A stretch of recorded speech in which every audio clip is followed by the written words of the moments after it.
যেই মাত্র মা বলে ডাক দিয়েছেন, এমনি মা ডাক দিয়া বলে, কে গো এত মধুর সুরে কে আমাকে ডাক দিল? গত 10 বছরে এত মধুর আওয়াজ জিন্দেগিতে কোনোদিন শুনি নাই। মা চোখে দেখে না, লাঠি নিয়ে ভর করে দরজা খুলে দেয় আর বুকে জড়ায়া ডাক দেয়া বলে, আয় রে বাবা আয়, গত 10টা বছর তোর মুখে এত সুন্দর ডাক জিন্দেগিতে শুনি নাই। কোথায় ছিলি, কোথায় হারিয়ে গেলি? একবারও কি এই বুড়া মা বাবার কথা মনে হয় নাই? সন্তানকে এইভাবে বলে, সন্তানকে যখন বুকে জড়ায়া নিয়েছে, সন্তান ডাক দিয়া বলে, মাগো ও মা, আমাকে তো আপনি লাঠি দিয়া বাইরে দূরে সরা দেওয়ার কথা। হ্যাঁ নজর, আমার মুখ তো আপনার দেখার কথা না, কিন্তু আপনি দেখা যায় আমাকে বুকে জড়ায়া নিয়েছেন। আমি যে আমার আব্বার খোঁজ নিতে পারি না, আমার আব্বা যে চিকিৎসা না পেয়ে মরে গেলেন। হ্যাঁ আমি যে আপনারও খোঁজ নিতে পারি নাই, আপনিও যে মরণাপন্ন চোখে দেখেন না। আমাকে যে আপনি তাড়াইয়া দিলেন না, আমাকে যে আপনি বুকে জড়াইয়া নিলেন, কারণটা কি?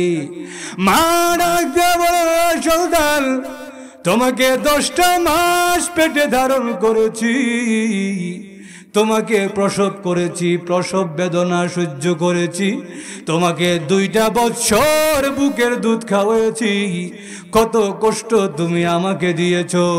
পৃথিবীতে আসার সময় কত লাথি আমি আমার কলিজায় দিয়েছো, আমি সহ্য করেছি। সন্তান এত কষ্ট সহ্য করে তোমাকে মানুষ করেছি, কোনো স্বার্থের জন্য নয় রে বাবা। এই জন্যে আজকে যখন তুমি আমার কাছে ফিরে এসেছো আর মা মা বলে যখন তুমি ডাক দিয়েছো, আমি মা পিছনের সমস্ত কষ্টের কথা এক নিমিষেই ভুলে গিয়েছি। মার মায়া মহব্বত কোনো স্বার্থের জন্য নয়। মা কোনো স্বার্থের জন্য আপনাকে ভালোবাসে না। জোরে বলেন ঠিক কিনা? মার ভালোবাসা, মার আপনার প্রতি যেই ইহসান, যেই অনুগ্রহ, এই ইহসান এই অনুগ্রহ একদম নিঃস্বার্থ। সারা পৃথিবী দিয়া দিলেও মার কষ্টের বরাবর হবে না। জোরে বলেন ঠিক কিনা? একজন সাহাবী এসে জিজ্ঞেস করেন, ওগো নবীজি, আমার তো আব্বাও আছেন আম্মাও আছেন, কিন্তু আমার ভালো ব্যবহার পাওয়ার বেশি হকদার কে? কার সঙ্গে বেশি ভালো ব্যবহার করব, আব্বার সঙ্গে নাকি আম্মার সঙ্গে? আল্লাহর নবী বলেন, 3 বার বললেন, তোমার মা বেশি হকদার, তোমার মা বেশি হকদার, তোমার মা বেশি হকদার, এরপর তোমার বাবা হকদার। আপনারা বলবেন, হুজুর মা 3 বার বাবা 1 বার কেন? এই প্রশ্ন আসে কি আসে না? মা 3 বার বললেন নবীজি, বাবা 1 বার কেন? এর উত্তরে বলেন, মা এমন 3টা কষ্ট সহ্য করে যেই 3টা কষ্ট বাবা সহ্য করে না। সেটা বলেন ঠিক কিনা? আল্লাহ নিজেই কোরআনে বলেন, হামালাতহু উম্মুহু কুরহা ওয়া ওয়াদাআতুহু কুরহা وحمله وفصاله 30 شهرا। আল্লাহ রাব্বুল আলামিন বলেন, মা এমন 3টা কষ্ট সহ্য করে যেই কষ্ট আর কেউ সহ্য করতে পারে না। 1 নম্বরে হলো মা তাকে 9 মাস 10 মাস পেটে ধারণ করে। এই যে কষ্ট, এই কষ্ট বাবা সহ্য করে। আরো জোরে, বাবা কি কষ্ট সহ্য করেনি? বাবা তো যেদিন মা প্রসব করবেন, মা দেখা যায় কষ্টে 1 পাশ হইলে আর 1 পাশ হইতে পারে না, পেটের মধ্যে এমন ব্যথা, এর মধ্যে আবার সন্তানে লাথি দেয়, দেয় কি দেয় না? 2 নম্বর কষ্ট হলো মা প্রসবের ব্যথা সহ্য করে, বাবা প্রসবের ব্যথা সহ্য করে না। জোরে বলেন ঠিক কিনা? এদিকে ভিতরে দেখা যায় মা চিৎকার করে, বাচ্চা প্রসব হচ্ছে, আর বাবা দেখা যায় হাতে মালিশ করে ফুয়া হইতেছে। নানি জোরে বলেন, বাবা এই কষ্ট সহ্য করে না। 3 নম্বরে হলো সন্তান দুনিয়াতে আসার পরে 2 বছর মা তাকে দুধ পান করায়, এই কষ্ট বাবা সহ্য করতে পারে না। রাত 2টা বাজে যখন বাচ্চা চিল্লায় দুধ খাওয়ানোর জন্য, বাবা দেখা যায় কম্বলটা আরো মুড়ি দিয়ে, কি গো দুধটা খাওয়া গো, ঘুমাই গেছেন নাকি আল্লাহ? টাইম ঠিকই কম্বল মুড়ি দিয়ে দুধটা খাওয়াও, বাচ্চাটা চিল্লা কেন? কিন্তু টাইনের খবর নাই, টাইম কিন্তু নাক ডেকে ঘুমাইতেছে। জোরে বলেন ঠিক কিনা? এই জন্য আল্লাহ রসুল সাল্লাল্লাহু আলাইহি ওয়াসাল্লাম বলেন, তোমার মা যখন 3টা কষ্ট সহ্য করে, যেই কষ্ট তোমার বাবা সহ্য করতে পারে না, এই জন্যে তোমার মার হক বেশি, মার সঙ্গে ভালো ব্যবহার করো। জোরে বলেন ঠিক কিনা? 2 নম্বর কথা হলো, মা বাবা যার আছে, মা বাবা পাইয়াও যদি কেউ জান্নাতের টিকিট না কিনতে পারে, আল্লাহর নবী তাকে বদদুয়া দিয়া গেছেন। নাউজুবিল্লাহ কইতেন না? আল্লাহর নবী, বিশ্ব নবী রাহমাতুল লিল আলামিন বলেন, রাগিমা আনফুহু সুম্মা রাগিমা আনফুহু সুম্মা রাগিমা আনফুহু, আমার ওই উম্মত ধ্বংস হয়ে যাক, ওই উম্মত ধ্বংস হয়ে যাক, ওই উম্মত ধ্বংস হয়ে যাক। 3 বার বদদুয়া দেওয়ার পরে সাহাবীরা ডাক দিয়া বলে, ইয়া রাসূলুল্লাহ, ইয়া হাবিবাল্লাহ, আল্লাহর নবী গো, কাকে ধ্বংস হওয়ার বদদুয়া দিলেন? আল্লাহর নবী বলেন, যে উম্মত তার মা বাবাকে পেল, মা বাবা বুড়া অবস্থায় তার কাছে আছে, কিন্তু মা বাবার খেদমত করে, মা বাবার সন্তুষ্টি অর্জন করে, আল্লাহর তৈরি জান্নাতের টিকিট কিনতে পারল না, আমার ওই উম্মত ধ্বংস হয়ে যাক, তার প্রতি আমি নবীর কোনো দায়বদ্ধতা না। নাউজুবিল্লাহ হইতেন না? এই জন্যে মা বাবার খেদমত করার দরকার আছে না নাই? আরো জোরে ভাইরা আমার, যদি লক্ষ্য করে দেখেন, মা এবং বাবা এমন এক সম্পদ আল্লাহ আমাদেরকে দিয়েছেন, যেই মা বাবার কারণে আমরা দুনিয়াতে আসতে পেরেছি। জোরে বলেন ঠিক কিনা? আব্বা আম্মা যদি না একত্রিত না হইতেন, আব্বা আম্মা যদি আল্লাহ মিলায়া না দিতেন, আমরাও দুনিয়াতে আসতে পারতাম না। আল্লাহ যে আমাদেরকে মা বাবার মাধ্যমে এক নম্বর নিয়ামত হলো আমাদেরকে মা বাবার নিয়ামত দিছেন, 2 নম্বর নিয়ামত হলো মা বাবার কারণে আল্লাহ আমাদেরকে মানুষ বানাইছেন। যেটা বলেন ঠিক কিনা? মানুষ যে আমরা হইছি, আল্লাহর কাছে কোনো দরখাস্ত লিখছিলাম, কোনো আবদার করছিলাম, কোনো রিকোয়েস্ট করছিলাম? আল্লাহ আমাদেরকে বিনা দরখাস্তে, বিনা রিকোয়েস্টে, বিনা আবদারে আল্লাহ আমাদেরকে মানুষ বানাইছেন, এবং এই মানুষ আমরা হয়েছি, এই পৃথিবীতে আসতে পেরেছি মা বাবার মাধ্যমে। জোরে বলেন ঠিক কিনা?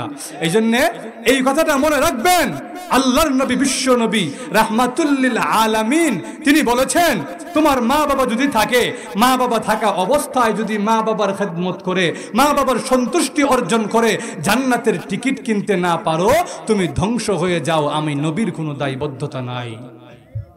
নাউজুবিল্লাহ, রজুরে হইতেন না? গেল 1 নম্বরে বুঝলাম, মা বাবার খেদমত করতে হবে, মা বাবার হক আদায় করতে হবে, মা বাবার কথা মতন চলতে হবে। জোরে বলেন ঠিক কিনা? এবার আসেন 2 নম্বর, সংক্ষিপ্ত করে ফেলি। এবার আসেন 2 নম্বর। 2 নম্বরে হলো, মা বাবার কথা যে মানবেন, মা বাবার হক যে আদায় করবেন, সব তো করবেন, কিন্তু কিছু কিছু কথা আছে মা বাবা বললেও শোনা যাবে না। আমার মাত বুঝছেন তো? প্রথম কথা কি বললাম? মা বাবা যা বলবেন সব শুনতে হবে, মা বাবার খেদমত করে জান্নাত কিনতে হবে, মা বাবাকে ভালোবাসতে হবে, খেদমত করতে হবে, সেবা করতে হবে। 2 নম্বর কথা হলো, মা বাবা এমন কিছু কথা বলবেন যেই কথা আপনার জন্য শোনা ওয়াজিব নয়। জোরে বলেন ঠিক কিনা? আমি যে আয়াত তেলাওয়াত করেছি, এই আয়াতেও আল্লাহ বলেন, প্রথম কথা, ওয়াসাইনাল ইনসানা বিওয়ালিদাইহি হুসনা, আমি মানুষকে ওসিয়ত করলাম, মানুষকে জোর নির্দেশ দিলাম, মা বাবার সঙ্গে ভালো আচরণ করো। 2 নম্বরে আল্লাহ বলেন, ওয়া ইন জাহাদাকা আলা আন তুশরিকা বি মা লাইসা লাকা বিহি ইলম ফালা তুতি'হুমা ওয়া সাহিবহুমা ফিদ দুনিয়া মা'রুফা, তোমার মা বাবা যদি আমার সঙ্গে শিরিক করতে কয়, আমার বিরুদ্ধে কথা কয়, তাহলে মা বাবার কথা শোনা যাবে। আরো জোরে, কিন্তু মা বাবার কথা তো শুনবা না, ঠিক আছে, কিন্তু মা বাবার সঙ্গে খারাপ আচরণ করা যাবে। আরো জোরে, আল্লাহর নবীর সাহাবী হযরতে আসমা রাদিয়াল্লাহু আনহা বলেন, ইয়া রাসূলুল্লাহ, ইয়া হাবিবাল্লাহ, হ্যাঁ নবীজি, আমার আম্মা আমাকে কালিমা থেকে দূরে সরতে বলেন, আমার আম্মা আমাকে দিন ছেড়ে দিতে বলেন। হ্যাঁ নবীজি, আমার মার সঙ্গে আমি সম্পর্ক ছিন্ন করে দিতে চাই। যেই মা আমাকে আমার আল্লাহ থেকে দূরে সরাইয়া দিতে চায়, যেই মা আমাকে আমার আল্লাহর বিরুদ্ধে যেতে বলে, ওই মার কোনো দরকার আমার নাই।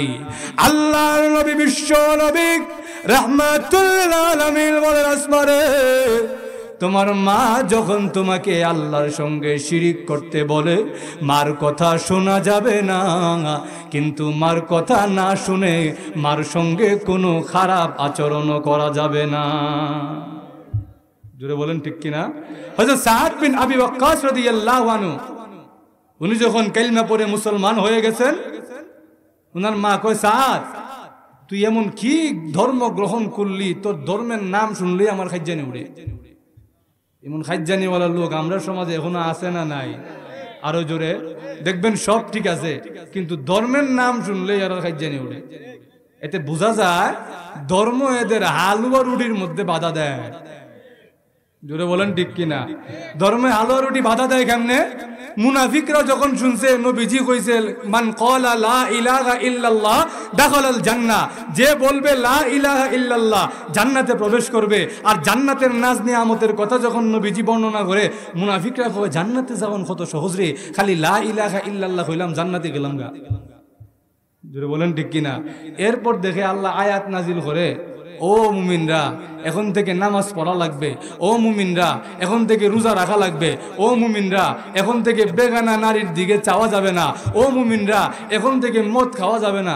তখন মুনাফিকরা কয় দূর, আগেই বলা আছে। আমরা সমাজেও কিছু এমন মুনাফিক মার্কা মুসলমান আছে না নাই? দেখবেন সবই ঠিক আছে, নামাজের কথা উঠলেই এখন নামাজ পড়ন লাগে না, ব্যায়াম করলো সারে।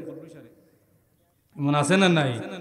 রোজা রাখতে না, রোজা রাখন লাগে না, রোজা রাখবো হে, জের ঘরে খানি নাই, আমার ঘরে খাওন আছে, আমি রোজা রাখতাম খানে, আমি উপাস থাকতাম খানে। তাহলে বোঝা যায় সে নামে মুসলমান হইলেও ভিতরে ইসলাম ইমানের নাম গন্ধ নাই। জোরে বলেন ঠিক কিনা? এই জন্য ভাইরা আমার, শুধু মুখে মুখে বলার দ্বারা কেউ ইমানদার মুমিন হইতে পারে না। জোরে বলেন ঠিক কিনা? ইমানদার হইতে গেলে ধর্মের নামে খাইজানি উঠা যাবে না। জোরে বলেন ঠিক কিনা?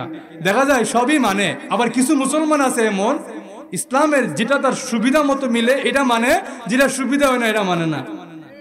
দেখা যায় নামাজ পড়ে, রোজা রাখে, আচ্ছা যাক নামাজ রোজা পড়লো, টাকা পয়সা কিছু হয়েছে, হজ করে আয়ে, সমাজের মানুষ তারা হাজি সাহেব ডাকে, মোটামুটি সমাজে একটা নাম দাম আছে, কিন্তু দেখা যায় সুদের মাসালা আইলে সে চুপচাপ। মনে আছে না নাই? দাড়িও আছে, টুপিও আছে, কিন্তু সমাজের এক নম্বরের সুদখোর। দাড়িও আছে, টুপিও আছে, পাগড়িও আছে, কিন্তু তার অফিসের এক নম্বরের ঘুষখোর। এমন আছে না নাই? তো নবীজির যুগে এমন কিছু ছিল। সাদ বিন আবি ওয়াক্কাস রাদিয়াল্লাহু তাআলা আনহুর আম্মা কয়, সাদ তুই যে কালিমা গ্রহণ করলি, তুই যে এই দাওয়াত কবুল করলি, এই যে ইসলাম ইমান করস, এটির নাম শুনলে আমার ভাল লাগে না। তুই এক কাম কর, তুই এই কালিমা ছাড়, ইমান ছাড়, দিন ছাড়, আর না হলে আমি মা ঘোষণা দিলাম 3 দিন যাবত কিচ্ছু খাইতাম না, না খেয়ে মরে যাব। এখন সাদ বিন আবি ওয়াক্কাস রাদিয়াল্লাহু তাআলা উনি মনে করছে মা বুঝি এমনি এমনি হইছে, কিন্তু 3 দিন পরে গিয়া দেখে সত্যি সত্যি মা কিচ্ছু খায় না, এমনি জান যায় যায় অবস্থা। উনি তখন চিন্তা করলেন আমার কারণে যদি আমার মার জান যায় গিয়ে আমার কি অবস্থা হবে।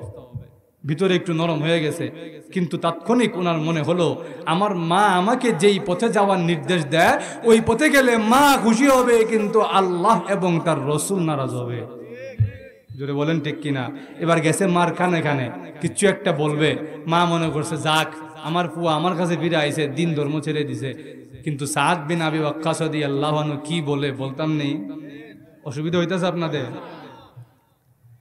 সাদ বিন আবি ওয়াক্কাস রাদিয়াল্লাহু আনহু মার কানের কাছে গিয়া বলেন, মা গো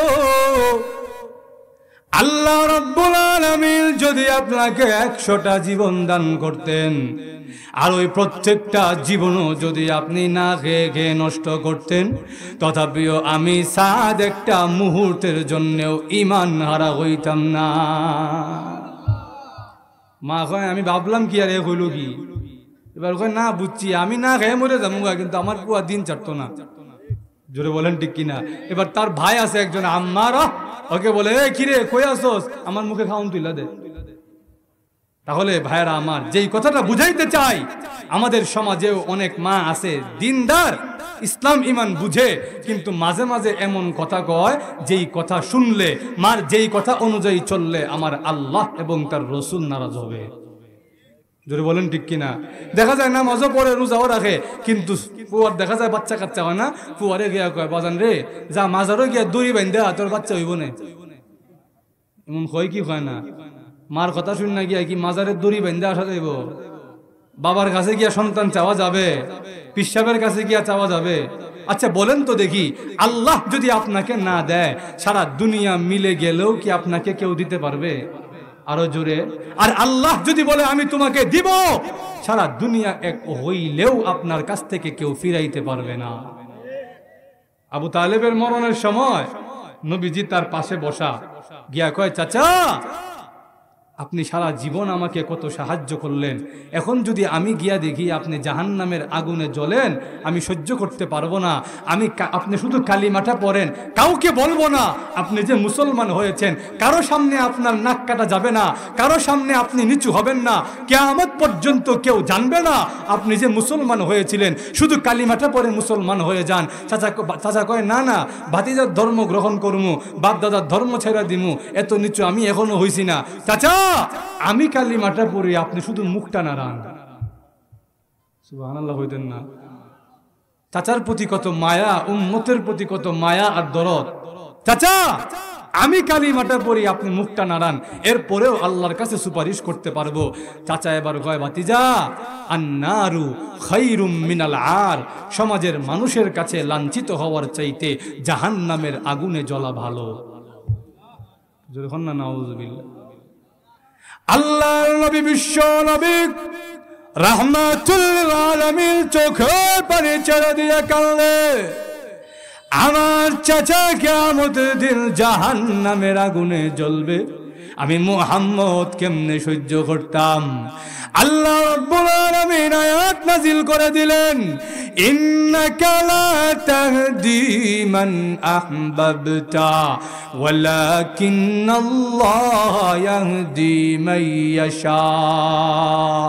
ইয়া রাসূলুল্লাহ, ইয়া হাবিবাল্লাহ, আল্লাহর নবী গো, আপনি যাকে চান গো, যাকে চাইলেই হেদায়েত দিতে পারবেন না।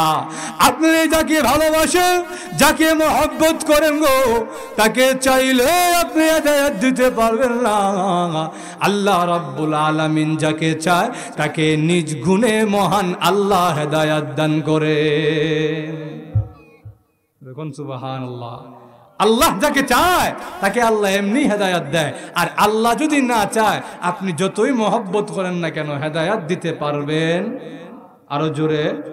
ভাইরা আমার, যেই কথাটা বলতেছিলাম, সমাজে এমন অনেক প্রচলন আছে, সমাজে এমন অনেক কুসংস্কার আছে, সমাজে এমন অনেক প্রথা সংস্কৃতি আছে যেগুলো আমরার বাবা মা ঠিকই বিশ্বাস করে, কিন্তু ওইগুলা যদি বিশ্বাস করতে যাই তাহলে আমরার ঈমান ঠিক থাকতো না। জোরে বলেন ঠিক কিনা? সবচাইতে বড় যেই বিষয়টা আমি দেখেছি, এটা হলো আমাদের মা বাবা আমাদেরকে মাজারের দিকে ঠেলা দেয়। ঘুমাই গেছেন নাকি আল্লাহ জানে। আচ্ছা, আমাদের সমাজে যে সন্তানাদি হয় না, এমন তো অনেক নবী আছেন যাদের সন্তান ছিল না। ছিল কি ছিল না? ইব্রাহিম আলাইহিস সালাম প্রাথমিক যুগে ওনার সন্তান নাই, বুড়া হয়ে গেছে, তখন আল্লাহর কাছে গিয়ে দোয়া করে, রব্বি হাবলি মিনাস সালিহিন,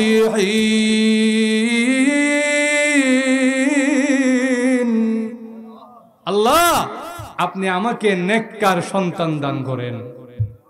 এখান থেকে একটা শিক্ষণীয় বিষয় হলো, সন্তান যখন আল্লাহর কাছে চাইবেন সঙ্গে একটা শব্দ যোগ করেন, আল্লাহ আমাকে নেককার সন্তান দান করেন। বলেন ঠিক কিনা? নেককার সন্তান না হওয়ার চাইতে সন্তান না হওয়া ভালো। জোরে বলেন ঠিক কিনা? জাকারিয়া আলাইহিস সালাম ওনারও প্রাথমিক যুগে সন্তান নাই। মারিয়াম আলাইহিস সালামের রুমে গেছেন, গিয়া দেখে উনার রুমে সমস্ত বেমৌসুমি ফলে ভরা। এই মৌসুমে যে ফল হওয়ার কথা না, এই জাতীয় ফলে ভরা। তিনি কয়, এ মারিয়াম, আন্না লাকি হাদা, আই মিন আইনা লাকি হাদা, এই ফল তোমার কাছে কোত্থেকে আইছে? মারিয়াম আলাইহিস সালাম বলেন, ক্বালাত হুয়া মিন ইনদিল্লাহ,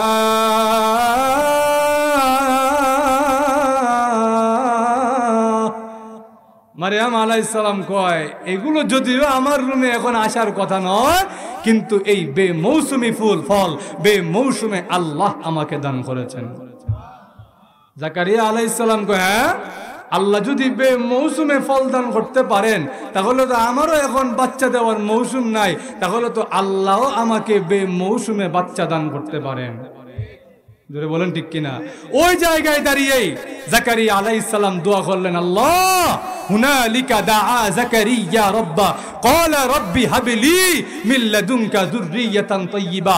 আল্লাহ, আপনি যখন বেমৌসুমি ফল দান করতে পারেন, ইন্নী ওয়াহানাল আযমু মিন্নি, আল্লাহ আমারও হাড্ডি দুর্বল হয়ে গেছে, ওয়াশতালার রাসু শাইবা, মাথার সবটি চুল সাদা হয়ে গেছে, আমার সমস্ত চুল সাদা, হাড্ডিও দুর্বল, আমারও এখন বাচ্চা দেওয়ার মৌসুম নাই, আল্লাহ আমারও আপনার পক্ষ থেকে একজন উত্তম বংশধর দান করেন।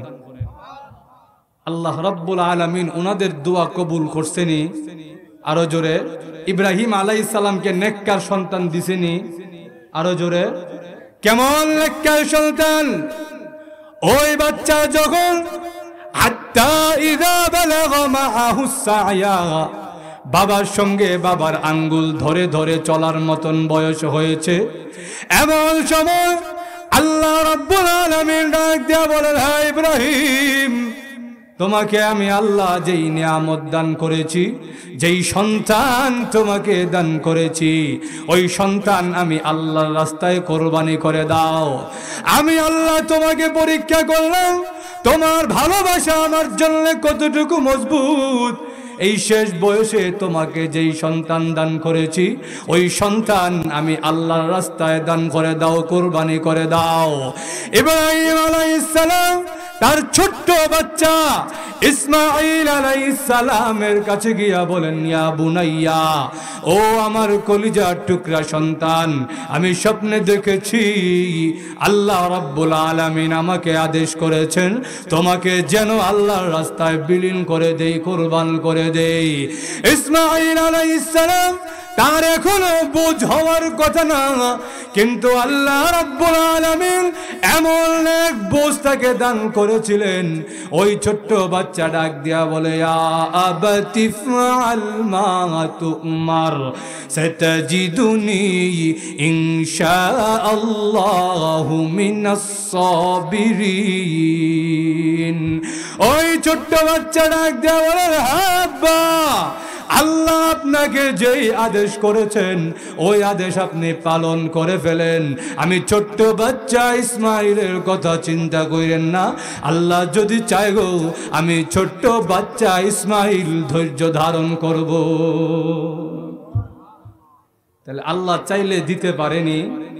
আরো জোরে, তাহলে আপনি আল্লাহর কাছে না চেয়ে গায়রুল্লাহর কাছে কেন চাইবেন? আমার মাত মনে হয় বুঝেন না আপনারা।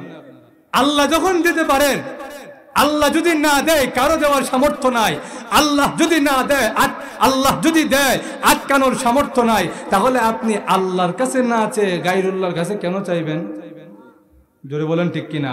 এই জন্য ভাইরা আমার তেলাওয়াতকৃত আয়াতে আল্লাহ রাব্বুল আলামিন বলেন, মা বাবার সঙ্গে ভালো ব্যবহার করবে, কিন্তু মা বাবা যদি তোমাকে আমার সঙ্গে শিরিক করার কথা বলে, মা বাবা যদি তোমাকে আমার সঙ্গে গায়রুল্লাহকে মিলাইতে বলে, এমন কোনো কাজ করতে বলে যেই কাজ করলে আমি আল্লাহ নারাজ হব, আমার রাসূল নারাজ হবে, সেই কাজ করা যাবে। আরো জোরে, কিন্তু মা বাবার কথা শুনবা না ঠিক, কিন্তু মা বাবার সঙ্গে খারাপ আচরণ করা যাবে না। জোরে বলেন ঠিক কিনা? এক সাহাবী আল্লাহর নবীর কাছে এসে বলেন, ইয়া রাসূলুল্লাহ, ইয়া হাবিবাল্লাহ, আল্লাহর নবী গো, আপনি জিহাদে যাওয়ার জন্য ঘোষণা দিয়েছেন, আমারও জিহাদে যাওয়ার জন্য মনটা বড় আনচান করে। ও নবীজি, আমাকে আপনি জিহাদে নিয়ে যান। আল্লাহর নবী বিশ্ব নবী রাহমাতুল আলামিন ডাক দিয়ে বলেন, হ্যাঁ আমার সাহাবী, তোমাকে জিহাদের ময়দানে নিয়ে যাব, কোনো সন্দেহ নাই, কোনো সন্দেহের অবকাশ নাই। তোমাকে অবশ্যই জিহাদের ময়দানে নিয়ে যাব, কিন্তু আগে আমাকে বলো, তোমার ঘরে তোমার কোনো বৃদ্ধ বাবা মা আসেনি? সুবহানাল্লাহ কইতেন না? ওই সাহাবী ডাক দিয়ে বলেন, ইয়া রাসূলুল্লাহ, ইয়া হাবিবাল্লাহ, আল্লাহর নবী গো, আমার ঘরে আমার একজন বৃদ্ধ মা আছে। আল্লাহর নবী ডাক দেয়া বলেন, সাহাবী, ওই মার খেদমত করতে থাকো, ওই মার পায়ের কাছে পড়ে থাকো, ওই মার সেবা যত্ন করতে থাকো। ওই মার সেবা যত্ন যদি করতে পারো, ওই মা যদি তোমার প্রতি সন্তুষ্ট হয়ে যায়, আল্লাহর রাস্তায় জিহাদ করার চাইতে বেশি সওয়াব লাভ করতে পারবে। জোরে কন্যা সুবহানাল্লাহ। তাহলে মা বাবার খেদমত করার দরকার আছে না নাই? এতক্ষণ যে কথাগুলো বললাম এতটুক বুঝে আসছে তো মা বাবা কত দামি সম্পদ? আরো জোরে। এখন বুঝে না আসলেও আপনারা যখন, যারা বাবা মা এখনো হন নাই, বাবা মা হওয়ার পরে বুঝে আসবে আমার আব্বা আম্মা কত দামি ছিলেন। জোরে বলেন ঠিক কিনা? মা বাবা যদি দুনিয়া থেকে চলে যায়, মা বাবার কিছু হক আছে। দুনিয়ায় থাকতে তো কিছু হক দিছেন, মা বাবা দুনিয়া থেকে চলে গেলে মা বাবার কিছু হক আছে। আমাদের সমাজে অনেককে দেখা যায় মা বাবা কবরে দিয়ে আসলে আর জিন্দিগিতে একবারও মা বাবার কবরের দিকে ছায়া দেখে না। এমন আছে না নাই? ওই 40-এ আইলে, ওই জিয়াফত আইলে, ওই 1 বছর হইলে হুজুর ডাইকে আইন না কোরআন শরীফ খতম করায়। আছে না নাই? আচ্ছা বলেন তো দেখি, আমি আমার বাবার জন্য, আমি আমার মার জন্য যেই মহব্বত নিয়া, যেই বিনয় নিয়া, যেই ইখলাস নিয়া কোরআন তেলাওয়াত করব, আমার হুজুর কি এত ইখলাস নিয়ে তেলাওয়াত করতে পারবে? তাহলে বোঝা যায় নিজে কোরআন তেলাওয়াত শিখছেও না, আর শিখলেও মা বাবার জন্য যে পড়বে এত সময় নাই, ব্যস্ত মানুষ। জোরে বলেন ঠিক কিনা? এই জন্য হুজুর দেখে আইন না পড়া। আল্লাহ নবী বিশ্ব নবী রাহমাতুল আলামিন ওনার মায়ের জন্য কত দরদ আর কত মায়া। আল্লাহ রাব্বুল আলামিনের কাছে অনুমতি চায়, প্রভু আমার মা তো ইমানদার ছিল না, আপনি যদি অনুমতি দেন আমার মার জন্য ক্ষমা প্রার্থনা করব, আপনি যেন আমার মাকে ক্ষমা করে দেন।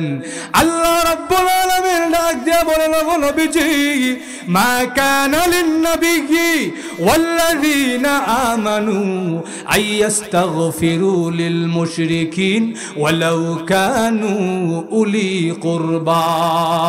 হ্যাঁ নবীজি, যারা মুশরিক ছিল, যারা ঈমানদার ছিল না, যারা গায়রুল্লাহর ইবাদত করেছে, কোন মুমিন বান্দা কোন নবীদের জন্য অনুমতি নাই, ওই মুশরিকদের জন্য আল্লাহর কাছে মাফ চাইবে। ওগো নবীজি, আপনার মা মুশরিকা ছিলেন, মুমিন ছিলেন না, এই জন্য আমি আল্লাহ আপনাকে অনুমতি দেই নাই।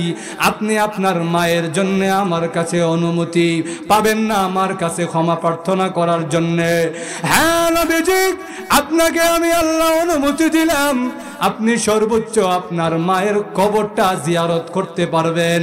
আল্লাহর নবী বিশ্ব নবী রাহমাতুল আলামিন মার কবরের সামনে গিয়া এমন ভাবে চোখের পানি ছেড়ে দিলেন, নবীজির চোখের পানি দেখে আশেপাশের সকল সাহাবীরাও চোখের পানি ছেড়ে কাঁদতে লাগলেন। নবীজির মা মুমিনা ছিলেন না, মুশরিক ছিলেন, কিন্তু নবীজি আল্লাহর কাছে বলেন, আল্লাহ আমার মার জন্য একটু আপনার কাছে সুপারিশ করি। আল্লাহ কয়, ওগো নবী, মুশরিকদের জন্য সুপারিশ আপনি করবেন, এটা আপনার জন্য বৈধ না। ঘুমাই গেছেন নাকি আল্লাহ জানে। মুশরিকদের জন্য নবীজি সুপারিশ করতে পারবে? কোন মুমিনও সুপারিশ করতে পারবে না, আল্লাহর কাছে মাফ চাইতে পারবে না।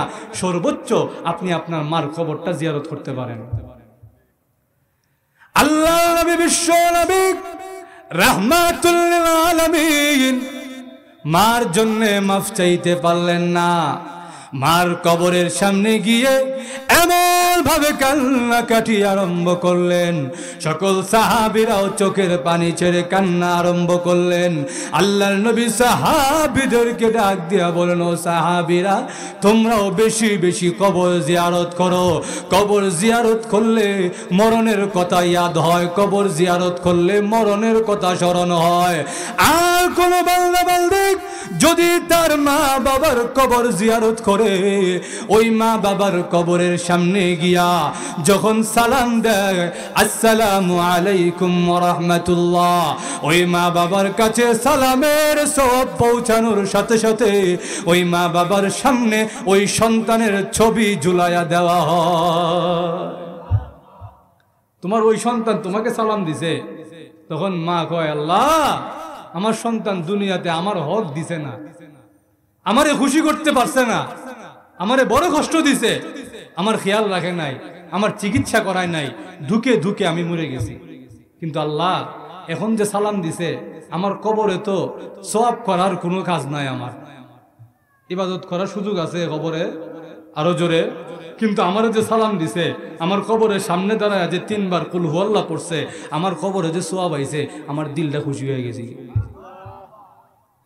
হ্যাঁ প্রভু, আমার সন্তান যে আমার সামনে এসেছে, দুনিয়াতে যদিও আমার হক দেয় নাই, দুনিয়াতে যদিও আমাকে কষ্ট দিয়েছে, কিন্তু আমার কবরের সামনে এসে যে আমাকে সালাম দিল, আমার কবরের সামনে এসে আমার কাছে যে দোয়া দুরূদ পড়েছে, আমার রুহুর উপরে যে ইসালে সওয়াব করেছে, আমার কবরের সামনে যে দোয়া দুরূদ পড়েছে, আর এই দোয়া দুরূদ যে আমার রুহেতে কাজে লেগেছে, কবরে কাজে লেগেছে, আমার রুহটা আমার এই ছেলের প্রতি খুশি হয়ে গেছে।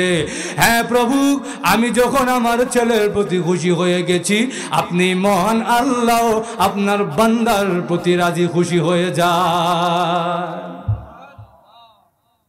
আল্লাহ রাব্বুল আলামিন ডাক দিয়ে বলবেন, তোমরা যখন তোমাদের ছেলের উপরে খুশি হয়ে গেছো, তোমরা যতদিন নারাজ ছিলে, তোমাদের দিলটা যতদিন অসন্তুষ্ট ছিল, তার কোনো আমল আমি আল্লাহর কাছে কবুল হয় নাই, আসমান আর জমিনের মাঝে আটকা ছিল, বন্দি রাখা ছিল, তার কোনো আমল আমার কাছে কবুল হয় নাই।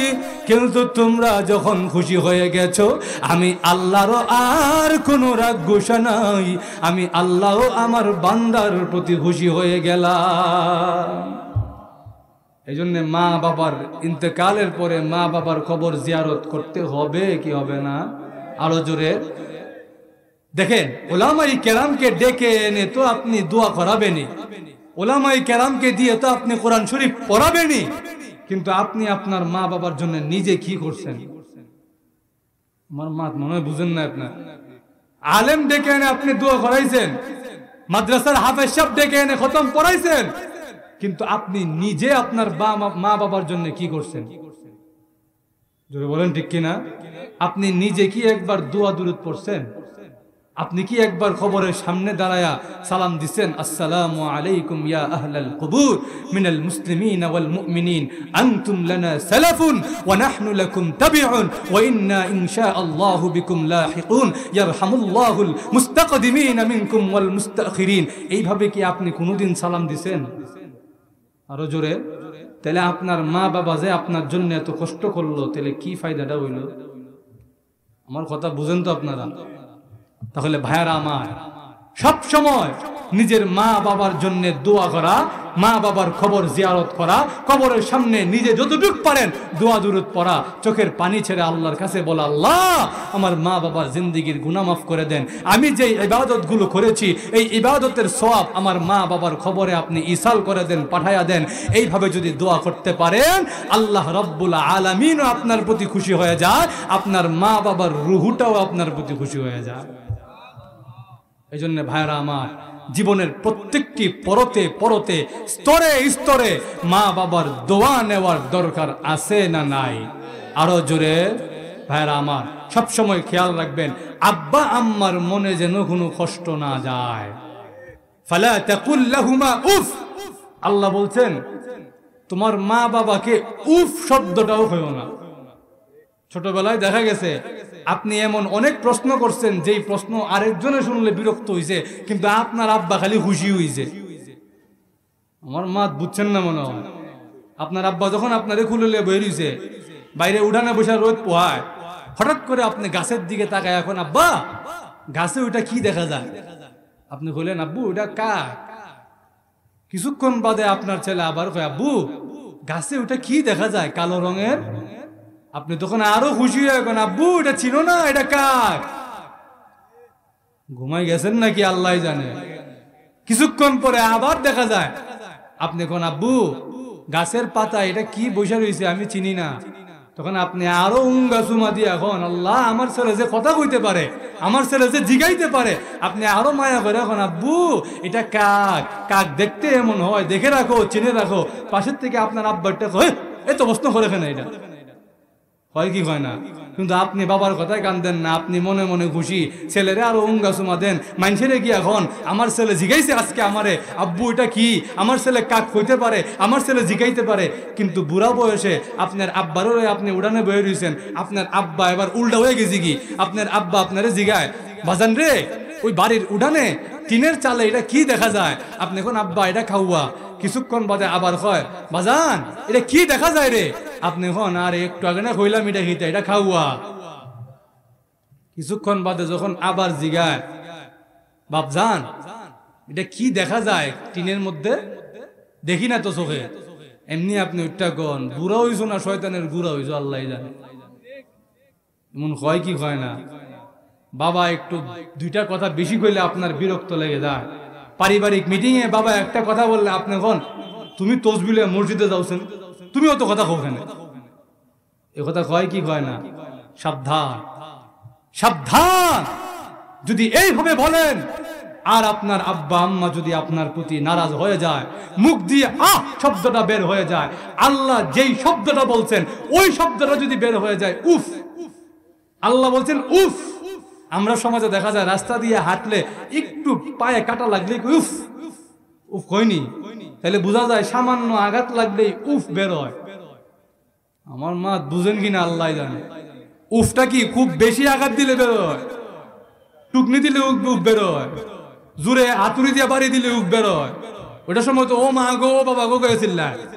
কিন্তু উফ বের হয় কখন? সামান্য ব্যথা পেলে উফ বের হয়। আল্লাহ বলেন ওই উফ বের হওয়ার মতন যদি কাজ করো, আমি আল্লাহ ঘোষণা দিলাম মা বাবার হক তুমি আদায় করো নাই।